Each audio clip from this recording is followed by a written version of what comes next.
Mugisha,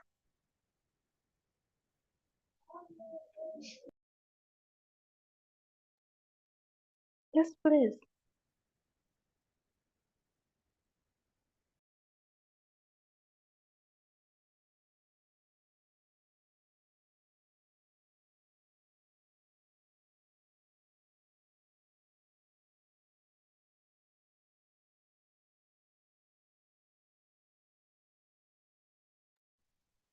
Yes, Elder Jim, you're welcome to take us through the first session. Today's session, we are going to look at financial literacy, and our elder will take us through this part before we have the pastor.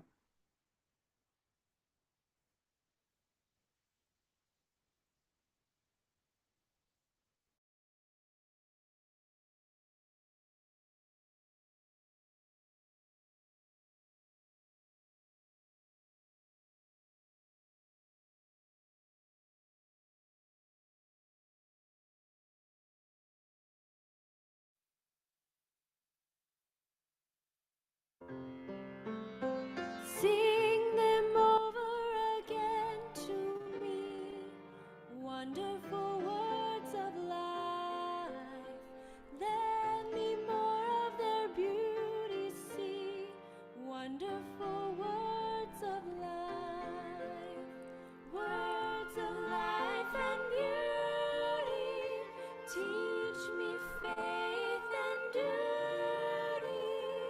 Beautiful words, wonderful words of life. Beautiful words, wonderful words of life. Christ, the blessed one, gives to all wonderful words of life. Yes. Fearless to the Good evening, members. living call, wonderful words. Good evening, Elder. Okay. Yes, hope everyone is good and we are doing fine. Yes, sorry for that delay in a moment. Our sharing is going to be a brief one and a simple one on small things of life that we feel they can help us get along with our life. Yes, those are financial decisions, but where they are rooted and where they start. So I would say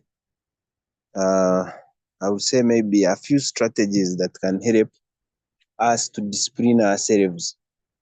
You can imagine now we even talk about disciplining ourselves, not others. So that's how things are getting. I hope I'm very clear. We had a small word of prayer. Kind loving Father, be with us in this session as we share about things that concern our stay here on earth, Lord. We pray this in Jesus Christ. Amen. So I would say strategies on disciplining oneself to make front-end decisions about all the inputs in our lives. Yeah, I want to tailor our decisions to what we rate in. How do we manage what comes in our lives? Because that's where decision making starts from the moment that we start rating things. So those things affect how we live, affect how we think, affect how we decide, affect how we go along with life.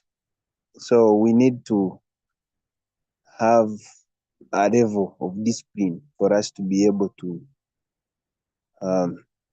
make the right decisions. The decisions that are going to give us freedom, that are going to give us peace and happiness in this life as we live. So we need to have a measure on how we control what comes in our lives. So I'm calling them the inputs, things we set and allow to come in our lives to influence our decisions. One of those things is we need to set boundaries. That's my strategy number one. We need to set boundaries. Not everything out there is ours. So we must know who we are. I won't go there very much. I want to be very elaborative. That's why I want to pick out the clearest statements. I will use very simple, clear statements because of time, so that we all are able to understand where this is coming from in a simplest way. So, making intentional decisions about life's inputs in our lives, we need to set boundaries. What do I mean by setting boundaries? As our strategy number one, we need to identify essential commitments. There are things that determine or take our time, or take our energy, or take our resources, or take our finances. You must define them. You must identify them. Is it work? Is it family? Is it your health? You must identify them. Stand up and write them down. You must put a pen to it and know that this, I'm a family man. I'm committed there. I'm committed to work. I must look for my health. So you need to know how much can you stretch in terms of those areas. So set clear boundaries when it comes to that. Learn to say no without explanation or justification. I didn't know that this was a challenge. But as we go on in life, you realize that saying no is a very big plus, without even explanation or justification. But you've just felt this is no. This one does not fit in my career goals. This one does not fit in my thinking. This one is not, this friend, this one does not align with me, so we can't be friends. This one does not tally with what I'm working on. No, not at this time. Maybe later, without any explanation or justification. Set realistic limits on time, energy, and attention. This is another strategy that we can use that can help us to set boundaries. Set realistic limits on time. You must control time. Time is a resource, very scarce resource. So you need to be sure where you put your time, where you put your energy, and where you put your attention. If you're to be financially independent or financial gurus, establish a boundary chart to track commitments. You must, the boundaries we talked about, you must have a tracker, how you can follow them and make sure that you're sticking to your boundaries. They are very good. Everyone must live in boundaries.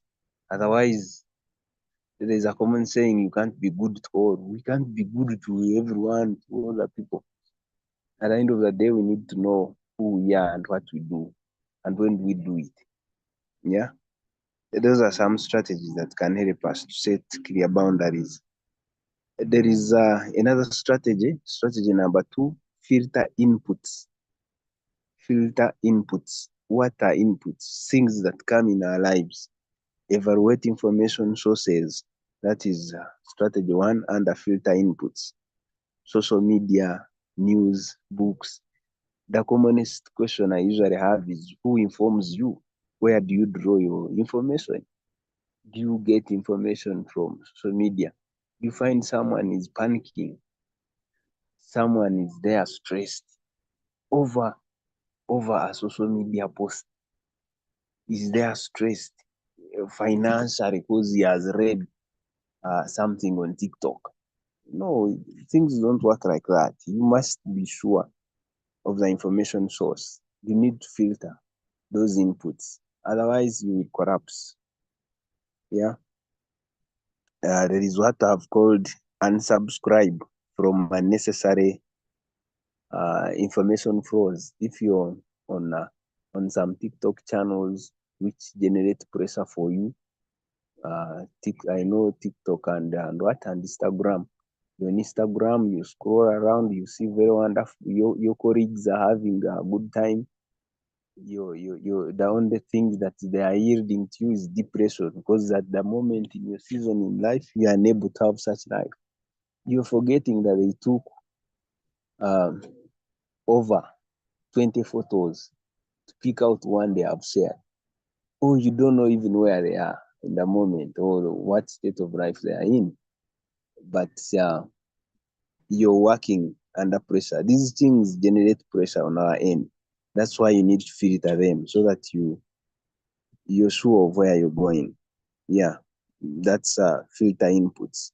We need to be very careful on the sources of information, the sources of what informs our decisions. We need to be clear, not corridor talks, not if you want heresy information, go to the hospital, see the doctor in a proper way. Did the doctor give you a clear information, which is scientifically proven? Not hear stories, maybe you pass there. I've seen people who go to these code word. There are these people who are selling us things, and they have their marketing plan or what, where you subscribe to those things and you even pay more money than you would pay in the hospital. But you go there, those are financial decisions. Where do we pick our information? If you want information about buying land or investments, go to the right people. They are there. Don't rely on the brokers who didn't even go anywhere as far as they are just using experience. They don't know your background. They don't know where you're coming from. Yeah. So that's a method of filtering inputs. Mindful consumption. When we pick that information, how do we consume it? Practice mindfulness. At all times, you must be steady. Don't make rushed decisions. Don't make um, decisions based on impulse.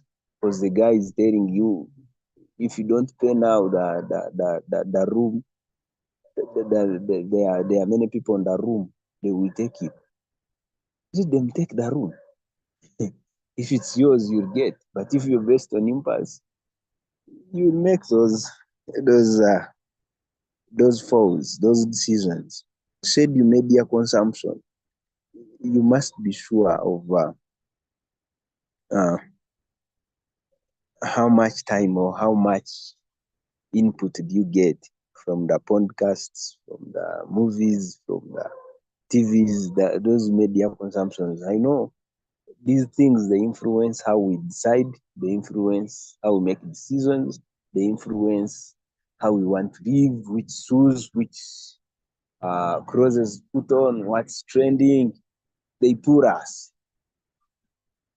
So we need to be aware of that. Okay? Choose content aligning with goals and values. I'm assuming that we all have goals and we have values. So you must choose content that aligns with what you believe, with what you agree to, you subscribe to, so that you don't have to waste time meandering, moving here and there in things that are not proper. I see time is running. Time management. Uh, Time management, you must make sure that you are good at time management. Prioritize tasks. Schedule focused work sessions, and also leave space for unexpected tasks. Use a planner, a calendar to manage your time. It's our greatest tool. If you find we say that there is a church activity at 9 and you're coming at 10, there's a problem, my brother and sister. Time is key. We have to be good time managers if we are to be financially independent, if we are to make the right decisions. Energy management. Yes, you also have to control the energy. You won't use all your energy in one activity when you have another to do. Recognize energy draining activities, meetings, they are energy draining. You have to be cautious how many meetings can you take on and must you attend all? Prioritize and be in the right places at the right time. Schedule self-care. You guys, this is also a financial literacy technique. Exercise. If you're there and you're not exercising, my brother, that's a coin you're losing. Financial literacy requires you to be exercising. Exercise. We are not in heresy talk, but we are in a financial literacy talk.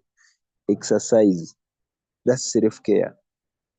Set realistic goals for energy levels. Then this one, which will be almost our last one, intentional relationships. On this one, intentional relationships. Surround yourself with positive influences. If you want to move in the right directions, in the proper ways, this one we've seen, research is there around, we've seen. If you surround yourself with the right people, the right mindsets will come in and you make the right decisions on how to do your things. And be vulnerable in those lines. These ones we are talking about intentional relationships. In intentional relationships, you must accept to be vulnerable, to share and to be shared. It's a two-way. You have to come in there. It's a financial decision that you're making. Set healthy communication boundaries. You must communicate well. Communication is key in terms of building intentional relationships. Invest in meaningful relationships. Yes, we have to choose to where to be. Which relationships are we in? They must be meaningful, not anything, not anyhow. We must know why exactly are we in there. What's the benefit? What are we gaining? Meaningful. And you must be ready to put in as well. Yes. Self-awareness, practice journaling, reflections. Yeah, these ones help you to take stock of yourself. Where am I? Set time. The other day I was advising one of my clients on that he should set a day in a week where he sits to do accountability of what happened in the whole week. Within himself, sit down silently, listen, write, listen to your heart, feel which financial decisions did you do, which decisions went successful, which one are wrong, how do you correct them. This should be a weekly activity that you do, not just at the end of, because we are discussing things of the whole financial year. At the end of the year, and you are unable to even recall the transactions that happened some years. So do this on a weekly basis when it is still fresh. It will be useful. Mindset shifts, value quality over quantity, prioritize deep depths over breadth, accountability, share goals and progress with a friend or a mentor. You people, you must have an accountability partner in life. If you're married, well, that should be your partner. If you're not, even if at your scale, at your level, you're not married, find a mentor. Find a mentor, make those decisions. You want to buy land, but you're not an expert in land. You need someone to tell you, to give you some information so that it is easier for you to make that decision in the proper way. Yeah. Um, Join a community or accountability group. You guys coming here together in this. This is an accountability group. Because if I'm not here, you guys are all monitoring me. If I make any financial decision and it's bad, you will all come and tell me. If I've shared with you that next year I want to buy a car and I don't have it, you are there, you will ask me, where is it? If I say I want to earn a plus 500,000 a week. You should be able to see that. That's accountability. Group, celebrate successes and learn from setbacks. This is the last one, the last point. Learn how to celebrate successes and learn from setbacks. If you succeed, if you manage to succeed on anything at any stage in life, you've finished a year, be happy, celebrate that. If you've managed to, just a simple step, like submitting a proposal and it is accepted, celebrate that. If you've been able to make any progress in life, be happy, celebrate that success. Those things will help you keep your mind alive, keep thinking, keep in the right shape, mindfulness. At the end of the day, you will make the right decisions and learn from setbacks. If you get a setback, if you invest your money and it doesn't yield, it's okay. Have mercy on yourself.